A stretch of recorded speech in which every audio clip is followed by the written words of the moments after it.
Salut!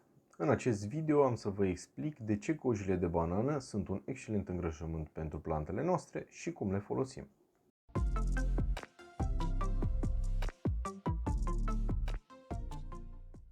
De ce cojile de banană?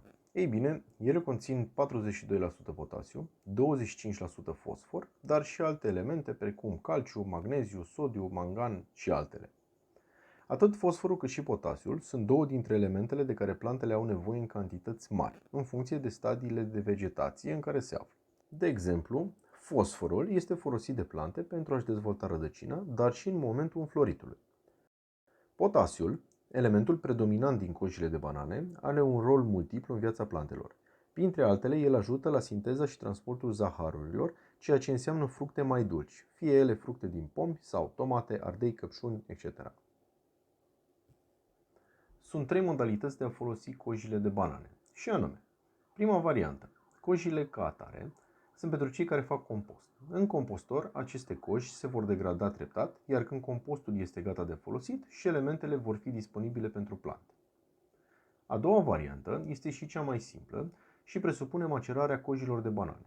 Cojile se mărunțesc și se pun într-un vas cu apă, unde le lăsați circa 3 zile pentru ca elementele să se solubilizeze.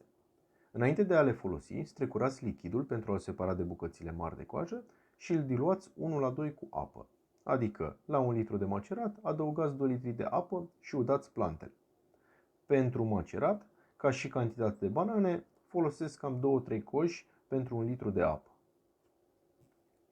Cea de-a treia metodă presupune uscarea cojilor de banană, fie la soare, în cazul în care este vară, fie în cuptor. Atenție la cuptor. Cojile trebuie să fie uscate, nu arse. În cuptor se vor arde destul de repede.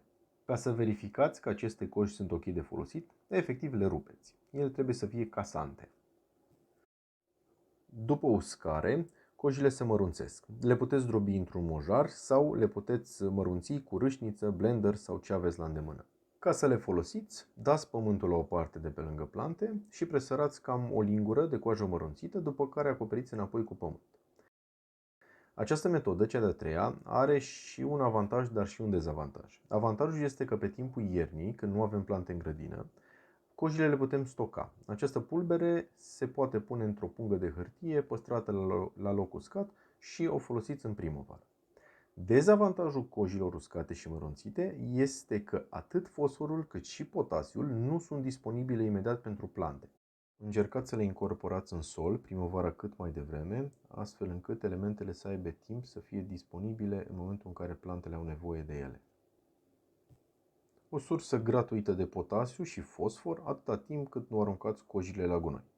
Sper că aceste informații să vă fie utile, iar până la următorul video, numai bine!